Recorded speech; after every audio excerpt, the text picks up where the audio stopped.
အခုနောက်ပိုင်း AI နည်းပညာတွေကအရန်တိုးတက်လာတော့ကြောက်စရာလည်းကောင်းလာတယ်။အရင်ကရုပ်ရှင်တွေထဲမှာပဲမြင်ဘူးတယ်မျက်နှာပြောင်းတာမျိုးတွေကအခုလက်တွေ့ကိုဖြစ်လာပြီ။အရင်ကဆိုရင်ဖုန်းဆက်ပြီးတော့ငါတန်မှန်းမျိုးလားဆိုပြီးတော့လိန်တာမျိုးကြားဖို့ကြားရမလား။အခုကအဲ့ဒီထက်ကိုအဆင့်မြင့်သွားပြီ။အခုက AI ကိုသုံးပြီးတော့အတန်ပဲမဟုတ်တော့ဘူးမျက်နှာပါပြောင်းနိုင်လာပြီ။အဲ့တော့အဲ့လောက်ထိကိုအဆင့်မြင့်မြင့်မျက်နှာပါပြောင်းလို့ရတဲ့ AI ကတကယ်ရှိတာလား။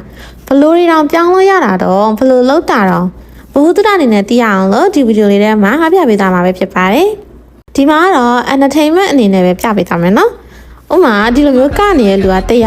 ဒီပုံကလူကိုကခိုင်းမယ်ဆိုရင်ဒီလူကနေရပုံစံထွက်လာပါပြီ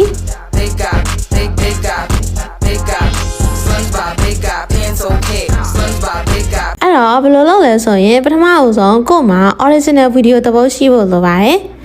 နောက်ပြီးရင်အဲ့ဒီ original video character နေရာမှာအစားဝင်မဲ့ character တစ်ခုကိုကိုယ်တိုင်ဖန်တီးရင်ဖန်တီး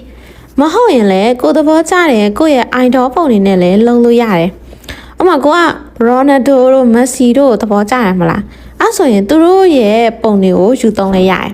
။ကိုယ်တိုင်လုပ်မယ်ဆိုရင်ရောဘယ်လိုမျိုးအလွယ်တကူလုပ်လို့ရတယ်ဆိုတာကိုတစ်ချက်ပြပေးမယ်။အခုပေါ့နော်အခုလုပ်ပြသွားမှာတခြားအလံဝေးတဲ့ AI tool တွေတော့မသုံးကိုရီးအနီးနားမှာပဲရှိရယ်ကိုရီးတိကျတယ်တော်တော်များတိကျတယ်ဒီGeminiမှာပဲလောက်ပြမယ်အဲ့တော့Geminiမှာပဲဒီကောင်မလေးကိုလူမဲကောင်မလေးအဖြစ်ပြောင်းခိုင်းလိုက်မယ်အဲ့တော့ create image ဆိုတာလေးကိုနှိပ်လိုက်ပြီးရင် whole video ကနေပြီးတော့ screenshot သွားယူမယ်ပြီးရင်ဒီအပေါင်းလေးကိုနှိပ်ဒီလူမဲကောင်မလေးကိုပြောင်းစင်တာဖြစ်လို့ change to a beautiful smooth skin black hair လို့ရိုက်ထည့်လိုက်မယ်ပြီးရင်ပို့လိုက်မယ်ပို့ပြီးရင်ခဏလေးစောင့်ပေးလိုက်ပါဒီမှာဆိုရင်လူမဲကောင်မလေးကိုသူပြန်ပြီးတော့ပို့ပေးလာပါတယ်အော်ဒီပုံလေးကို crop ထားလိုက်ဒါလေးပြီးသွားရင်ကိုရီးယားဗီဒီယိုတောက်လုပ်ကြမယ်ဘယ်လိုလုပ်မလဲဆိုရင်အရင်ဆုံးပေါ့နော်ဗီဒီယိုဘာမှမလုပ်ခင် VPN လေးအရင်ခံပေးလိုက်ပါ VPN မခံမဲနဲ့ website ကဝင်လို့ရရဆိုပေမဲ့ဗီဒီယိုကတော့ထုတ်လို့ရမှာမဟုတ်ပါဘူးအဲ့ဒါကြောင့်မလို့ပါအဲ့တော့ VPN ခံထားပြီးတော့ဗီဒီယိုထုတ်မြသေးဘူးဆိုရင်လည်းပြန်ဖြုတ်ပြီးတော့ပြန်ချိန်ပေးလိုက်ဒါဆိုရင်ရသွားပါလိမ့်မယ်အဲ့တော့ website ထဲဝင်ဖို့အတွက်ကိုရီးရဲ့ဖုန်းမှာရှိတဲ့ Chrome ကိုတွားလိုက်ကြမယ်Chrome ရဲ့ search bar ကနေပြီးတော့ History AI လို့ရိုက်ရှာလိုက်ပါရိုက်ရှာလိုက်ရင်ဒီကအပေါ်ဆုံးမှာကြာလာပါတယ်အဲ့ဒါလေးကိုနှိပ်ပေးလိုက်ဒီထဲကိုရောက်ရင်တန်းပြီးတော့သုံးလို့မရသေးပါဘူးသူကအကောင့်ဝင်ပေးရသေးတယ်အဲ့ဒါကြောင့်ဒီအောင်သားလေးက profile ဆိုတဲ့ပုံစံလေးကိုနှိပ်ပေးလိုက်ဒီနေရာမှာဆိုရင် continue with Google ကိုနှိပ်ပြီးတော့ Gmail တစ်ခုခုနဲ့ sign in လုပ်ပေးလိုက်ပါအကောင့်တစ်ခုခုနဲ့ login ဝင်ပြီးသားပြီဆိုရင်ဒီနေရာလေးကကိုဖြည့်ချင်တဲ့နေရာကိုသာဖြည့်လိုက်ပါ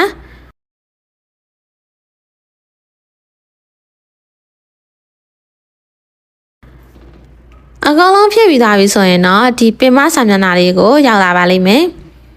ဒါဆိုရင်တော့စပြီးတော့ဗီဒီယိုဖန်တီးလို့ရပါပြီလုံးမယ်ဆိုရင်အောက်ဘက်ကိုနည်းနည်းလေးဆက်သွားလိုက်ဒီနေရာလေးကိုရောက်ရင်ဖက်ဖက်ကလေးကိုနည်းနည်းဆွဲဒီမှာဆိုရင် motion control ဆိုတာလေးရှိတယ်အဲ့ဒါကိုနှိပ်ပေးလိုက်ပါဘယ်ဘက်က add motion to copy ဆိုတာကြတော့ original video ထည့်ပေးရမှာပါညာဘက်က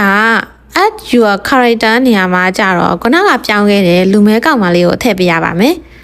ဟုတ်ပြီထည့်လိုက်ကြမယ်ထည့်ပြီးသားပြီဆိုရင်ဒီနေရာက quality မှာ 1080p ကိုရွေးပေးလိုက်ပါ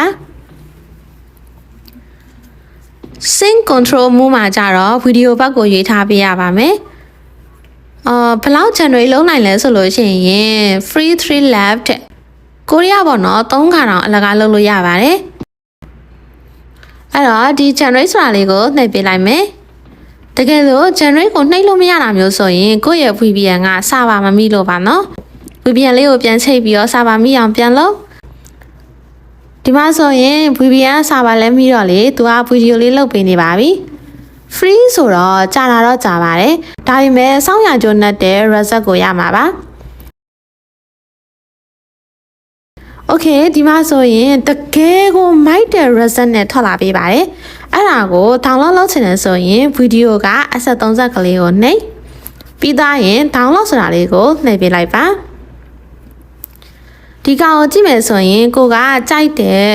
ကိုလက်လှုပ်ရင်လှုပ်တဲ့ဗီဒီယိုကိုရိုက်ပြီးတော့ကိုထည့်ချင်တဲ့သူရဲ့ပုံကိုထည့်လိုက်ရင်တကယ်ကို realistic ဆန်တဲ့ဗီဒီယိုတွေထွက်လာမှာပါအဲ့တော့ဒီဗီဒီယိုမှာပြောသွားရဟာဆိုရင်ကိုရတဲ့ဘူးတူတာရရင်နော်ဘယ်လိုလုပ်လိုက်တာလဲဆိုတာ哦